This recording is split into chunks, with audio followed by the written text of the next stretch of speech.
Like most of you, in the last few months, I've had more time cooking at home for my family than ever before.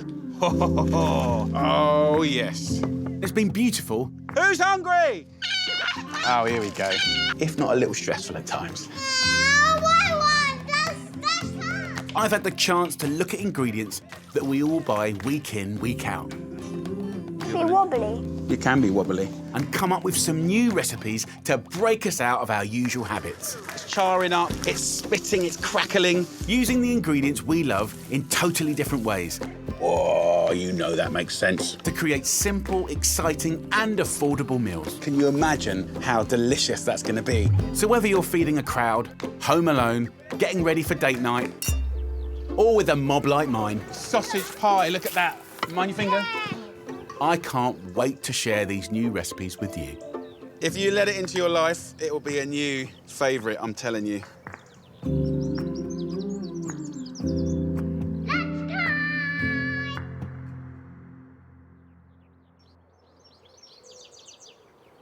When you're cooking for those you love, it's good to have some new recipes up your sleeve to make everyone happy. And I've got a totally new delicious spin on a cannelloni. My lot are always asking for pasta. They love it. And I think for me, I'm always trying to come up with new ways of doing it, reinventing it, and just kind of stopping myself from getting bored. So this is a great dish. We're going to do a beautiful mushroom cannelloni with a gorgeous, oozy, cheesy sauce. I think it's a family classic. You know, certainly in the last couple of months, I've really loved doing dishes where I can kind of prep it in the morning, finish it at lunch or dinner time. So this is perfect for that. It's a real family-friendly dish. So cannelloni, these little tubes, I remember when I was like 8 years old, I'd had the lasagnas, I'd had the bologneses, and then my mum rattled out a cannelloni, and I'm like, just a minute. The idea of kind of stuffing these tubes with beautiful things. Of course, a classic cannelloni that us Brits know has meat in it. And this is going to be like a meat-free dish. And me and my family, we're trying to do meat-free at least 2-3 times a week, at least. And we love it. So mushrooms, I think, are perfect for this. I'm using one of the most common mushrooms, chestnut mushrooms, and the depth of flavour you can get from those, if you cook them right, is unbelievable. So with a cannelloni, I'm thinking about it in layers. So we've got the cannelloni with the mushroom, we've got the beautiful cheesy white sauce on top, but I want to put some lovely greens at the bottom. I've got some spinach growing, so I've taken that. You can use the bag spinach, easy peasy. If you've got someone in your house that completely disagrees with any kind of meat-free day, this recipe is probably quite a good one to get them on, because if this is made right, they probably wouldn't even notice the difference, right? Because this has the depths of flavour that you'd get from a lovely cannelloni. So I've caught people out loads of times before. So look, the residual moisture in these greens will just steam and wilt. So really clean, simple cooking. This will take like 30-40 seconds. If you didn't have spinach, it could be like peas or, you know, beautiful roasted squash or pumpkin. I think that's what we need now more than ever. You know, what's in the fridge, what's in the freezer? Oh, I haven't got that. Well, I can try that in there. So how quick was that, right? And that can then go in the bottom of our tray. This is going to get cascaded with cheesy sauce and the seasoning from the mushrooms. So this won't go short on flavour, just a little kiss of salt. Right, that's the beginning of the story. Let's get on to business. So in this pan, I want to cook down leeks, which I love, and onions. They have the ability to give massive flavour. They also caramelise beautifully. So in the pan, olive oil will go straight in with the onions. And then as I prep each vegetable, just add it to the story. So a little bit of pepper. I've got some garlic. Just finely slice it up. Straight in the pan. So what I love about the leek is the green part has more of a spring oniony flavour, but the white part is like silky and buttery and tender and really like luxurious. So I love using both of those parts. So just slice up the white part straight in there. With the greener stuff, I tend to chop this up finer anyway, just to help it cook.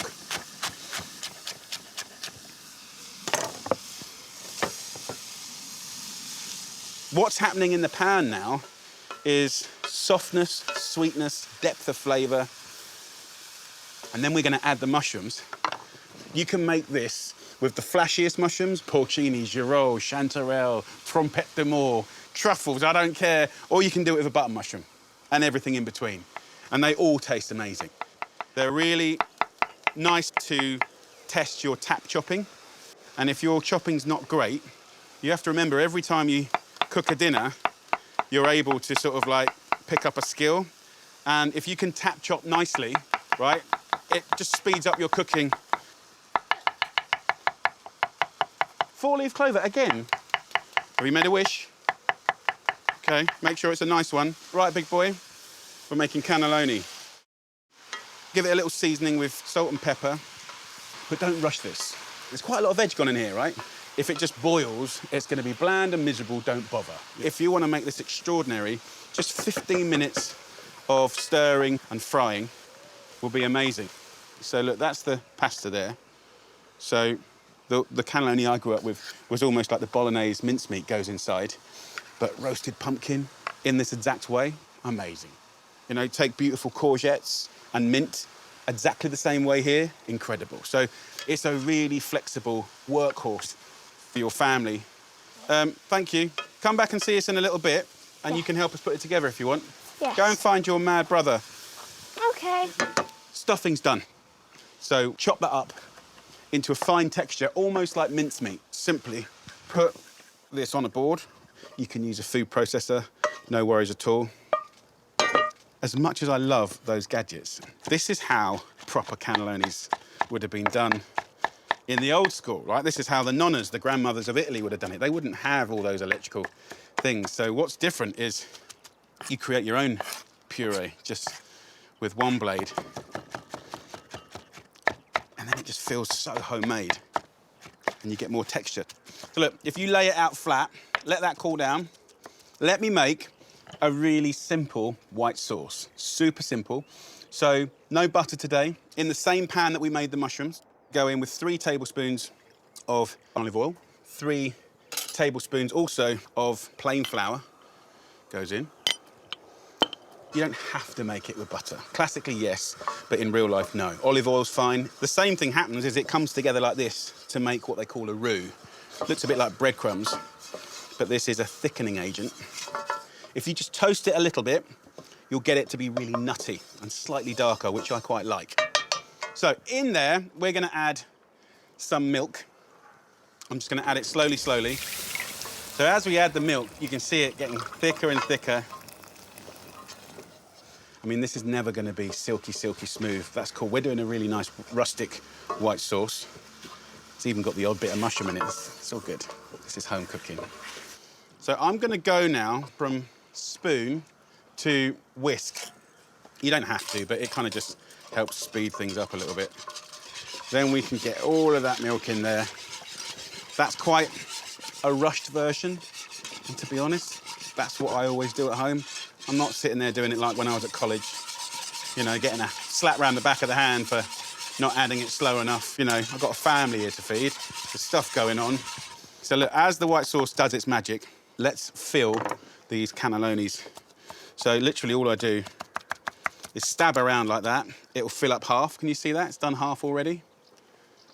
Right? You can put your finger in if you want. It's fun, isn't it? Look. And then turn it around, do the other half. It's as simple as that. And that is your beautiful mushroom stuffed cannelloni. I think the best gadgets in the kitchen that you can use are your hands. So I don't get much happier than this. This is about as good as it gets for me. Outside, decent day, cooking really gorgeous, tasty, humble family food. And kids are playing, they're dotting about. Just, that's what makes me happiest, honestly. Okay, so look, there we go. A tray full of beautiful cannelloni. This little mess on the board, the leftovers, don't be inclined to throw that away because it's still flavour. All these little bits kind of help make it a bit gnarly and full of flavour. Off the heat now, because I'm very happy with that consistency. That consistency we want to basically have sort of to coat a spoon like that. So I'm going to take this blipping away white sauce and put a nice big handful of grated cheese in there. I'm using cheddar. You could put a bit of blue in there. You could use Parmesan, but basically a nice big handful. goes in. So let's get that over the top here. And all those little gaps in between the cannelloni will let this incredible sauce, look how oozy it is, yeah. And you can see the chunks of leftover mushroom in there. That's the nice thing about sort of not using another pan, saving on the washing up, get more flavour. Last but not least, I'm just gonna put these little bits of mushroom on top. Just a few little slices, kind of in and around, and then just a little drizzle of oil. So this will go in the oven at 180 degrees Celsius for about 40 to 45 minutes until golden, blipping and delicious. Right, time to clean down.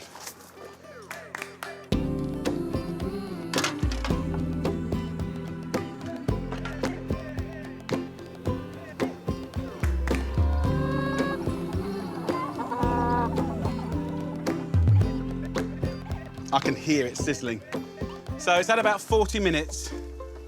The wood oven's just a little bit hotter. Look at that, come on.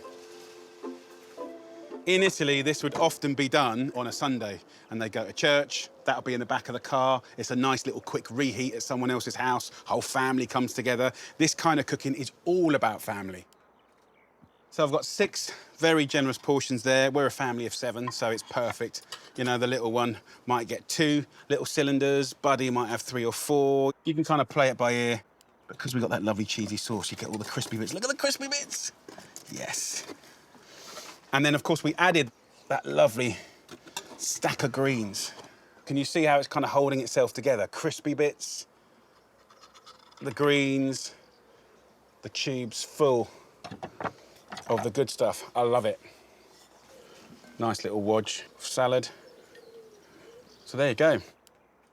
For sure, it's got to be one of the best meat-free meals ever, whether you're vegetarian or not.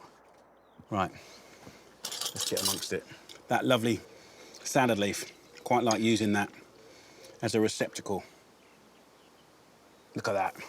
Oozy, melty, mushroomy, crunchy, fresh. So good. I mean, I love meat, but when you kind of win on veggie food, big flavour. Oh, yeah. Kids! Lunch! I'm just going to put it down, middle of the table, let everyone help themselves, and I know they're going to be happy.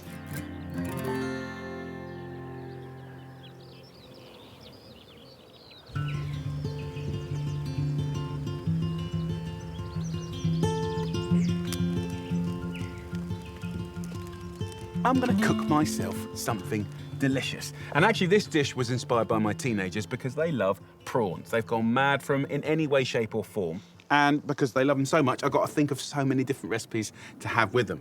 So I'm gonna turn these prawns into a beautiful kebab, a fantastic kebab. And for me, a kebab always feels exciting. You know, it's about how you rack it up, the combinations. So we're gonna do beautiful prawns with sweet roasted peppers and amazing little bread croutons cooked on a grill, or you could do it under a grill in the kitchen or in a pan if you want. It's gonna be delicious. So first up, let's make a very simple marinade, kind of inspired by, let's say, Mediterranean Greek flavors, parsley, garlic, lemon. I'm gonna go a little kiss of olive oil.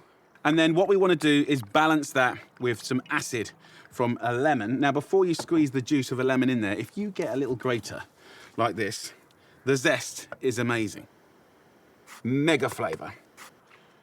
Squeeze some juice in there as well. A little light seasoning of pepper. I'll take some parsley, leaves and stalks. We'll just roll this up and give it a good little chop. So parsley goes in, then get a nice big fat clove of garlic and grate it so we got that garlicky hit. And look at that. That is a fantastic marinade for meat, for fish. You know, you can brush that onto lovely little flatbreads. Very, very nice. So we can go in with the prawns. These came in the shell, and all I did was take the head off like this, then remove the shell all the way down like that, and then I leave that little bit on the end. They get quite crispy and really tasty. And then just run a knife down the back of the prawn and remove the little vein like that. And then when that cooks, that will open up like a little butterfly. This is brilliant because it allows it to cook quicker and take on more flavour. And of course, if you've made a beautiful marinade like we have, it's going to take it all on board. So in with those prawns. It's about 160, 170 grams in there. And then, here's the thing. If you're into true flavour, right, some people will hate this, but this is what cooking is really all about. Get the head, and then just squeeze the head to let all the juices come out. Some of you will be like, no, don't do that. Well, that is where the flavour is. I can't lie to you. Okay, so once the prawns are in, you can give them their first little massage in our lovely marinade. Look at the colours, the freshness. And actually the lemon juice will start to just slowly change the colour of the prawns a little bit. So next, bread. This is kind of a little bit stale, but when you're using stale bread like this, you can use it to be the most incredible kind of companion to the prawns. And all I'm going to do is cut this slice, which is 1 centimetre thick, in half, and then go into little kind of chunks, about 1 inch. So the bread I'll now throw in with the prawns. And here's the thing, when you're eating this, I promise you, like, it's all delicious. It's not like, oh, there's the posh prawn and there's that bit of like stale bread. No, no, no, no, no, no, no. It will suck up all the flavour and it's gonna be amazing.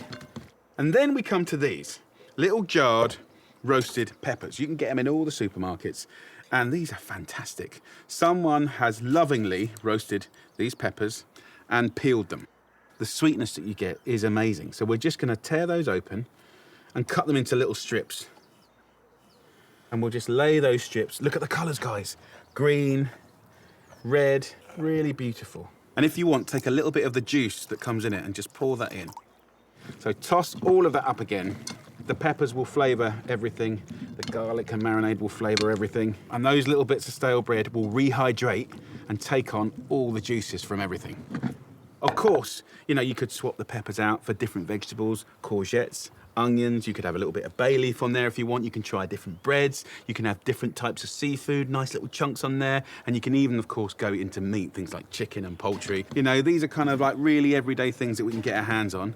Now, it's how we put it together that we make it not everyday, that we make it really, really, truly special. So look, let's rack one up. I believe in investing in just 4 or 8 lovely metal skewers. Honestly, you'll have them for life, and I think they're really, really useful. I'll take a bit of pepper, and I'll go through the end like that, and then I'll take a bit of bread, and I'll push it through like that, and then I'll take the pepper round and just cozy it up, right? That's what a beautiful kebab is all about. Buddying up different things so it takes on the flavours of other things. You don't want to overpack them in. You want the heat from the grill to breathe around everything so everything's cooking at the same time. And look, you could spice it with different spices. I love fennel seeds, smoked paprika. Just have fun with it. I quite like the idea of just taking time, slow it down, and it's nice to make it look like you've cared and really tried. Every time I do kebabs in my house, everyone gets excited.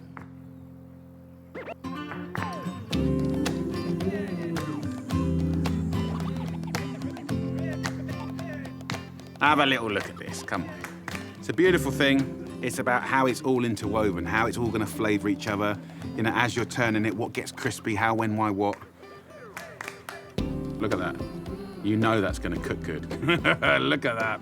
The bread will be so delicious, I can't tell you. I mean, ultimately, any sort of robust, spongy bread, white or brown or sourdough is really, really good. And when they're stale, they just seem to absorb a lot of flavour. And that's the thing, you know, prawns are quite expensive and they're an investment. So the bread is almost like giving you the ability to stretch that by 50%. Do you know what I mean? That looks generous, right? But there's only like 6 prawns on it. Instead of the marinade and flavour dripping into the barbecue, they're actually kind of dripping into the bread. And the bread becomes, I believe, just as delicious as any other part of this kebab. Love it. And then we're ready to rock and roll. Let me just wash my hands. Okay, so we're gonna take these lovely skewers and grill them. That's the sound I love. Now, in the same time that I cook these beautiful skewers, I want to make a sweet tomato sauce. And it's a very, very quick, basic tomato sauce recipe, but I love it. So 2 cloves of garlic. Now, when I'm cooking on the barbecue, I often use pans as well. And that means you can steam or fry, you know, mix up your cooking methods, even if you're outside barbecuing. And I like that. It's not just about direct grilling. Keep an eye on those lovely kebabs. Give them lots of love, TLC. Yeah, look at those. So in you go with your oil. And then we'll sprinkle in the garlic. And then we're going to go in with some tinned tomatoes. Now, you can use any tinned tomatoes you like. What I love using at the moment is these cherry tinned tomatoes. And actually, they're more economical than buying fresh cherry tomatoes. Just seasoned like this with a little bit of lemon juice. That's your basic sweet tomato sauce. Should you wish to put in there some capers or some olives or a little bit of anchovy, joyful. Today, I've got some amazing peas from the garden, right? So you can just put a few peas in, literally raw at the end, because that tomato sauce is already done, it's finished. It's as simple as that. So let's plate one of these up. I'll take my lovely skewers onto the board here, sizzling away. And I really love all the little cork bits of bread, the little charred bits, fantastic. Tomato sauce, just take a little spoon of that onto a plate. Look at that. Take that lovely skewer straight on there like that. And then just a couple of little raw peas. To finish it off, a little bit of feta cheese. And let those lovely, crumbly little bits of salty, tangy feta go along the whole plate. For me, that is a thing of beauty. Colours, combo. I love a kebab. I'm gonna treat myself to a little bit of cold rosé. Gotta look after myself, right? Right, let's get amongst it.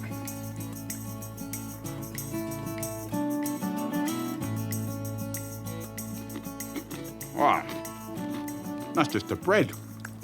Unbelievable. Crunchy, but still juicy. And then that lovely little prawn. Nicely cooked, gnarly on the outside, and still nice and juicy on the inside.